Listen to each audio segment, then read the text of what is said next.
പശ്ചിമേഷ്യ അസ്ഥിരമായി തുടരുമ്പോൾ ഒരു കരാർ വാർത്തയാണ് കഴിഞ്ഞ ദിവസങ്ങളിൽ ലോകശ്രദ്ധ നേടിയത്. US സൗദി അറേബ്യ സിവിലിയൻ ആണവ കരാറിന് ഔദ്യോഗികമായി അംഗീകാരം നൽകിയിരിക്കുകയാണ്. എന്നാൽ ഇതിന് തൊട്ടു പിന്നാലെ ഒരു പുതിയ നിബന്ധന മുന്നോട്ട് വെച്ചിരിക്കുകയാണ് American president Donald Trump. Gulf രാജ്യമായ സൗദി അറേബ്യ ഇസ്രയേലിനെ ഔദ്യോഗികമായി അംഗീകരിക്കണമെന്നാണ് ട്രംപിന്റെ ആവശ്യം. കരാർ പൂർണ്ണമായും പ്രാബല്യത്തിൽ വരണമെങ്കിൽ സൗദി അറേബ്യ കർശനമായ ഉപാധികൾ പാലിക്കണമെന്നും ട്രംപ് വ്യക്തമാക്കുന്നുണ്ട്. ഇസ്രയേലുമായി സാധാരണ ബന്ധം സ്ഥാപിക്കുന്നതിനുള്ള എബ്രഹാം കരാറിൽ സൗദി അറേബ്യ ഒപ്പുവെച്ചാൽ മാത്രമേ ആണവ സഹകരണവുമായി മുന്നോട്ടു പോവുകയുള്ളൂവെന്നാണ് ട്രംപിന്റെ നിലപാട്. ആണവോർജ്ജ മേഖലയിൽ അമേരിക്കയുമായി ചരിത്രപരമായ സഹകരണത്തിനാണ് സൗദി അറേബ്യ കൈകൊടുത്തത്. സൗദി ഊർജ വ്യവസായ ഖനന വിഭവ മന്ത്രി അബ്ദുൽ അസീസ് ബിൻ സൽമാനും US ഊർജ സെക്രട്ടറി ക്രിസ് റൈറ്റും തമ്മിലാണ് കരാറിൽ ഒപ്പുവെച്ചത്. കഴിഞ്ഞ വർഷം നവംബറിൽ സൗദി കിരീടാവകാശിയും പ്രധാനമന്ത്രിയുമായ മുഹമ്മദ് ബിൻ സൽമാൻ രാജകുമാരൻ നടത്തിയ US സന്ദർശനത്തിനിടെ ഇരു രാജ്യങ്ങളും തമ്മിൽ ആരംഭിച്ച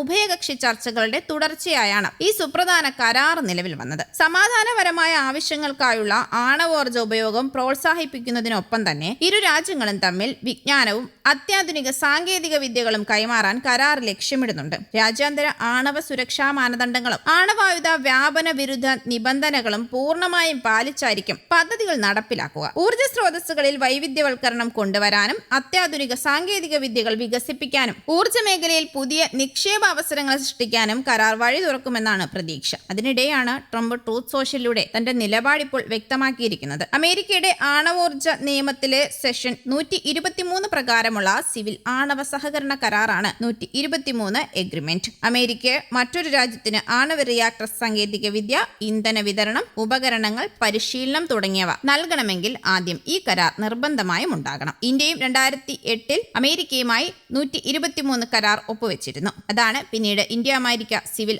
ആണവ സഹകരണത്തിന് വഴിയൊരുക്കിയത്. കരാർ പ്രാബല്യത്തിൽ വന്നാൽ അമേരിക്കൻ കമ്പനികൾക്ക് സൗദിയിൽ ആണവ വൈദ്യുത നിലയങ്ങൾ നിർമ്മിക്കാം. അമേരിക്കൻ സാങ്കേതിക വിദ്യയും സുരക്ഷാ സംവിധാനങ്ങളും ഉപയോഗിക്കാം. സൗദിയിലെ യുറേനിയം നിക്ഷേപങ്ങൾ US-ഉം സൗദിയും സംയുക്തമായി തന്നെ പഠിക്കും. പഠനഫലത്തെ അടിസ്ഥാനമാക്കി നിയന്ത്രിത യുറേനിയം സമ്പുഷ്ടീകരണത്തിന് അനുമതി നൽകുന്ന കാര്യവും പരിഗണിക്കും. കരാറിന്റെ കാലാവധി 30 വർഷമായിരിക്കും. അമേരിക്കൻ കമ്പനികളായ വെസ്റ്റിംഗ് ഹൗസ്, GE വെർണോവ തുടങ്ങിയവയ്ക്ക് ഈ കരാർ ബില്യൺ ഡോളറുകളുടെ പുതിയ വിപണി തുറക്കുമെന്നാണ് വിലയിരുത്തലുകൾ. സൗദിയുടെ വിഷൻ 2030 സാമ്പത്തിക പദ്ധതിയുടെ ഭാഗമായാണ് ആണവോർജ്ജ പദ്ധതി എത്തിയത്. ആഭ്യന്തര വൈദ്യുത ഉൽപാദനത്തിനായി കത്തിക്കുന്ന ക്രൂഡ് ഓയിൽ കുറയ്ക്കുകയും കൂടുതൽ എണ്ണ കയറ്റുമതി ചെയ്ത് വരുമാനം വർദ്ധിപ്പിക്കുകയുമാണ് സൗദി ലക്ഷ്യം വെക്കുന്നത്. സാമ്പത്തിക വൈവിധ്യീകരണം ശക്തമാക്കുക, 2060 നെറ്റ് സീറോ എമിഷൻ ലക്ഷ്യം കൈവരിക്കാൻ സഹായിക്കുന്ന ശുദ്ധ ഊർജ്ജ സ്രോതസ്സുകൾ വികസിപ്പിക്കുക എന്നിവയും ലക്ഷ്യമിടുന്നുണ്ട്. അതേസമയം അമേരിക്കയുടെ ദീർഘകാല ആണവ വ്യാപന നിയന്ത്രണ നയത്തിന് ഇത് തിരിച്ചടിയാകുമെന്നാണ് ആയുധ നിയന്ത്രണ വിദഗ്ധരും ചില കോൺഗ്രസ് അംഗങ്ങളുമൊക്കെ ചൂണ്ടിക്കാട്ടുന്നത്. പശ്ചിമേഷ്യയിൽ പുതിയ ആണവ മത്സരത്തിന് വഴിയൊരുങ്ങുമെന്ന ആശങ്കയും ഇതിനോടൊപ്പം തന്നെ ഉയരുന്നുണ്ട്. സൗദി ഭാവിയിൽ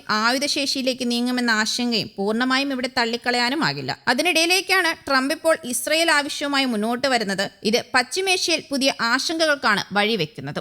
ന്യൂസ് ഡെസ്ക് കേരള കൗമുദി.